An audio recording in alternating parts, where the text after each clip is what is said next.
Hello दोस्तों, जय हिंद जय भारत। दी डिफेंस कैफे में आपका स्वागत है। दोस्तों आज मैं हिस्ट्री में आपका जो चैप्टर ले गया हूँ वो नंद वंश वाला चैप्टर है। अच्छा चैप्टर है और यहाँ से हर बार क्वेश्चन आता है, हर कंपटीशन में यहाँ से क्वेश्चन पूछा जा रहा है। तो नंद वंश वाला दोस्तों एक छोटा सा चैप्टर है और वो मैं आपको कंप्लीट करवाता हूँ। और अपने दोस्तों को दोस्तों ये जो वीडियो शेयर करना ज़्यादा से ज़्यादा, ठीक है ना। और वीडियो को अंत तक जरूर देखना, मैं पूरा कंटेंट आपको क्लियर करवा रहा हूँ, पूरा चैप्टर क्लियर करवा रहा हूँ। दोस्तों अपना जो चैप्टर है वो कौन सा दोस्तों, आपको याद रखना नंद वंश। कौन सा? नंद वंश, ठीक है ना। नंद वंश वाला ये वंश है दोस्तों, आपको याद रखना। अब देखिए दोस्तों, नंद वंश भी आपको याद रखना जैसे मौर्य वंश की तरह है, हर्यक वंश की तरह एक महान वंश था। और इस वंश के बारे में दोस्तों बताया जाता है, जैसे बौद्ध साहित्य है, जैन साहित्य, इसमें बताया जाता है कि ये गैर क्षत्रिय वंश था।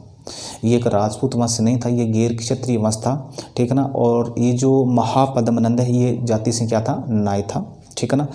और इसने महापद्मनंद ने दोस्तों, महापद्मनंद इस वंश का संस्थापक है। आपसे पूछ लीजिए भाई कि नंद वंश है, इनके जो संस्थापक कौन है?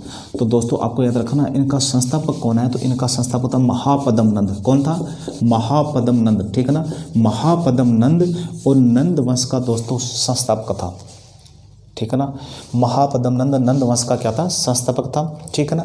और ये आपको याद क्लियर करना। और इसने कौन सी उपाधि दान की थी दोस्तों? तो इसने उपाधि के बारे में अगर पूछ लिया जाए दोस्तों, आपको याद रखना इसने एक राट की उपाधि दान की थी। एक राट, ठीक है ना। इसने कौन सी उपाधि दान की थी? एक राट। यह सर्वक्षत्रांतक भी उपाधि दान की थी। किसने? मतलब महापद्मनंद ने सर्वक्षत्रांतक की उपाधि दान की थी और इसने एक राट की उपाधि भी धारण की थी। दोस्तों जो नंदवंश है ना, नंदवंश ये किसके लिए प्रसिद्ध था? ये अपने विशाल सेना के लिए प्रसिद्ध था और ये एक धन्य वंश था। तो आपसे पूछ लिया जाए कि भाई जो नंदवंश है ना, ये नंदवंश ये किसके लिए प्रसिद्ध था दोस्तों? अपने विशाल सेना, ठीक है ना। ये किसके लिए प्रसिद्ध था? विशाल सेना के लिए प्रसिद्ध था, ठीक है ना। विशाल सेना के लिए ये वंश क्या था? ये वंश प्रसिद्ध था। इसके अलावा ये एक धन्य वंश था। कैसा वंश था? धन्य वंश था। दोस्तों आपको याद रखना ये कैसा वंश था? एक धन्य वंश था और ये अपनी विशाल सेना के लिए पूरे भारत में क्या था? प्रसिद्ध था। लेकिन सबसे बड़ी बात क्या है दोस्तों, इसमें ये वंश ज़्यादा वर्षों तक ये शासन नहीं कर पाया था। नंद महापद्मनंद ने की स्थापना कर दी थी, लेकिन अब इस वंश का जो अंतिम शासक था वो था घनानंद। धनानंद या धनानंद नाम आता है इस वंश का दोस्तों। अंतिम शासक था ना, तो वो आपको याद रखना वो था दोस्तों धनानंद। कौन था? धनानंद इस वंश का अंतिम शासक था। अब घनानंद के बारे में दोस्तों यहाँ से बहुत इंपॉर्टेंट क्वेश्चन पूछा जाता है। ये नहीं कि भाई ये अंतिम ही शासक था, इनके समय दो सबसे बड़ी घटना घटी हुई थी तो वहीं से क्वेश्चन पूछा जाता है। ये नहीं पूछा जाता है कि भाई नंद वंश का अंतिम शासक कौन था? घनानंद था। ये नहीं पूछा जाता है, ठीक है ना। बहुत कम पूछा जाता है, लेकिन इनसे संबंधित दो क्वेश्चन पूछे जाते हैं। दो क्वेश्चन कौन कौन से दोस्तों? तो पीछे मैंने आपको बता दिया था। इसी घनानंद के समय दोस्तों आपको याद रखना कि जो सिकंदर है ना, सिकंदर ने आपको याद रखना इसने भारत पर आक्रमण किया था। सिकंदर ने क्या किया था? भारत पर आक्रमण किया था दोस्तों। तो आपसे क्लियर पूछा जाएगा दोस्तों कि जब सिकंदर ने इंडिया पर अटैक किया था, इसमें उत्तरी भारत में मगध सबसे विशाल साम्राज्य था और इस पर किस वंश का राज था? तो नंद वंश का। और उसमें मगध का शासक कौन था? तो घनानंद था, ठीक है ना। अच्छा इंपॉर्टेंट क्वेश्चन है दोस्तों। और इसी अनानंद की सेना की वजह से और सिकंदर की सेना ने पीछे हट गई थी और कि सिकंदर की सेना ने व्यास नदी को पार करने से क्या कर दिया था? मना कर दिया था। पीछे वाले वीडियो में मैंने आपको बताया था, ठीक है। फिर देखिए दोस्तों आगे अपन देखें कि इस घनानंद को पराजित किसने किया दोस्तों? इस घनानंद के दरबार में रहता था दोस्तों एक ब्राह्मण रहता था, उसका नाम था चाणक्य। क्या नाम था? चाणक्य, ठीक है ना। और चाणक्य को अपन दोस्तों कौटिल्य के नाम से भी जानते हैं। किस नाम जानते हैं? चाणक्य को अपन कौटिल्य के नाम से भी जानते हैं। ये कौटिल्य इस घनानंद के दरबार में रहता था और बताया जाता है कि और इसका घनानंद के दरबार में क्या हुआ था? अपमान हुआ था।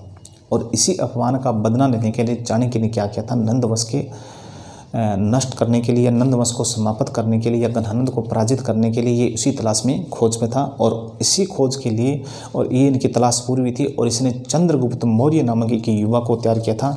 अब चंद्रगुप्त मौर्य दोस्तों क्या करता है? दोस्तों जो चंद्रगुप्त मौर्य ना, चंद्रगुप्त मौर्य, ठीक है ना।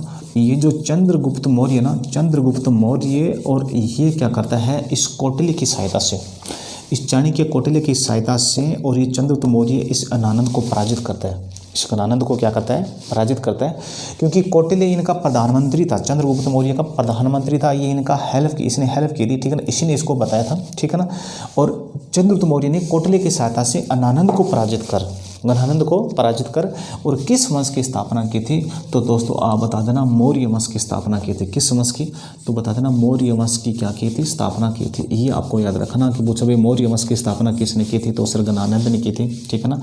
और मौर्य वंश की स्थापना किसने की थी? गणानंद ने की थी। किस वंश का अंत कर? तो वो आपको याद रखना, नंद वंश का अंत कर। इसी प्रकार से दोस्तों मैंने आपको ये नंद वंश लगभग कंप्लीट हो गया, क्योंकि अब जो परीक्षा में पूछा जाता है तो ये पूछा जाता है ज़्यादातर कि भाई जब सिकंदर ने इंडिया पर अटैक किया था, ये क्वेश्चन अच्छा दोस्तों, जब सिकंदर ने इंडिया पर अटैक किया था उसमें मगध का शासक कौन था? तो सर बता देना, उसमें मगध का शासक गणानंद था। किस वंश का था? नंद वंश का था, ठीक है ना। और इसी अनानंद को पराजित कर और इस चंद्रगुप्त मौर्य ने और किस वंश की स्थापना की थी? तो मौर्य वंश की स्थापना की थी। ये दो क्वेश्चन दोस्तों इंपॉर्टेंट है जो बार बार पूछा जाता है, ठीक है ना। और वीडियो को दोस्तों कंटेंट कैसा लगा अपने दोस्तों को शेयर करना, और जय हिंद जय भारत दोस्तों।